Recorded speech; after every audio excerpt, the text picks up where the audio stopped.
Codex. The first three pillars, memory, presence, and the partnership of light and dark, describe the visible architecture of a human life. They describe the movements you can feel, the shifts you recognize, the patterns you notice in yourself. They describe what moves. The Codex describes what does not. The Codex is the still underside of the ghost universe. It names the conditions beneath experience, the places where truth settles when it has nowhere else to go. It is not a guide.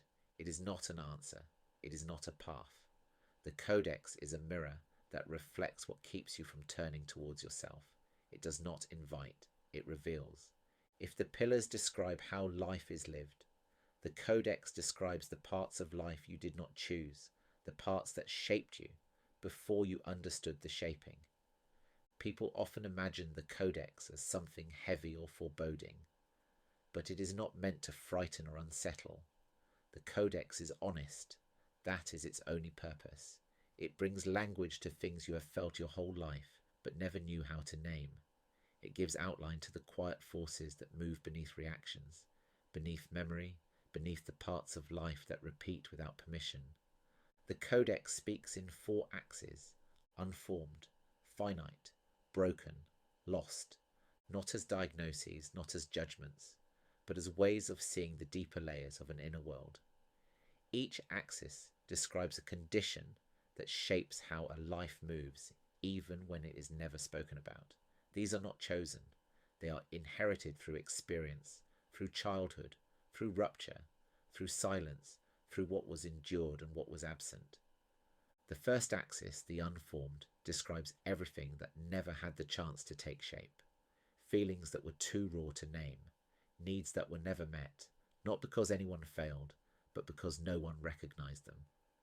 Dreams held quietly because speaking them changed nothing. Parts of the self that remained soft, not out of purity, but because they were never given structure.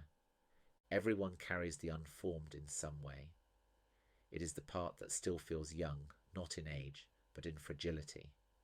When there is a sudden fear of being misunderstood, when help feels difficult to ask for, when a vulnerability surfaces that does not match adult circumstances, the unformed is present. It is not weakness. It is residue from a moment when something was needed and the world was not yet able to offer it. The second axis, the finite, names the reality that everything ends: people, relationships, roles, versions of the self, futures once imagined, chapters assumed to be permanent. The finite is not pessimism.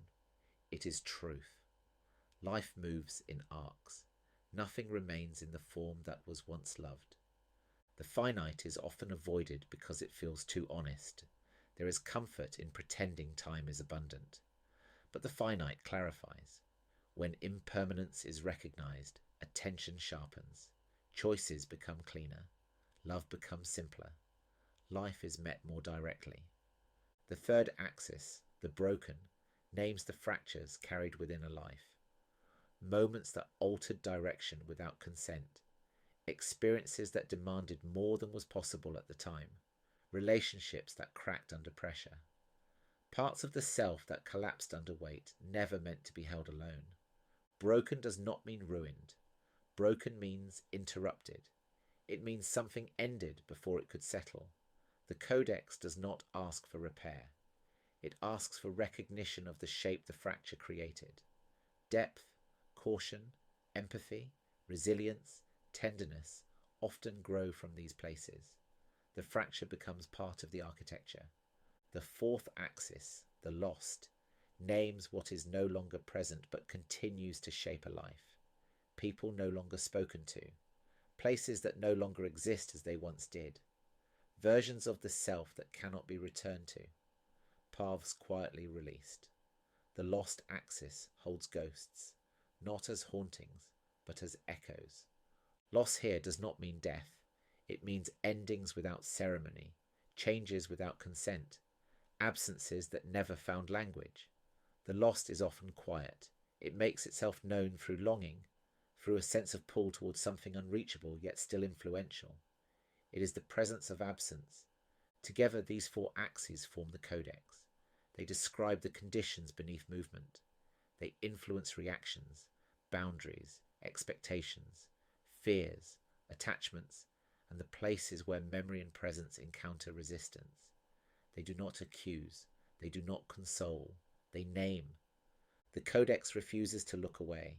It does not offer comfort, it does not offer solutions, it does not offer transformation, it offers recognition. When the unformed is recognized, vulnerability stops being mistaken for failure. When the finite is recognized, postponement loosens its grip. When the broken is recognized, repetition begins to make sense. When the lost is recognized, longing no longer needs to be explained away. Recognition is not healing. Recognition is honesty. The Codex is not somewhere you go. It is somewhere you realize you have been standing. Many people become aware of the Codex during moments when usual defenses fall away. After rupture, after disappointment, after death, after exhaustion, after change that could not be managed. The Codex becomes visible when distraction dissolves. The axes ask nothing. They require no practice. They demand no response. They stand still. And in that stillness, clarity appears. Not clarity that resolves, but clarity that reveals. Patterns begin to make sense. Fears gain context. Reactions soften. The Codex does not alter a life. It names the conditions that shaped it. It names the architecture beneath experience. It names what does not move. It names what remains true, even when everything else shifts. And once these unmoving truths are seen, awareness naturally begins to widen. Not as escape, not as transcendence, but as expansion.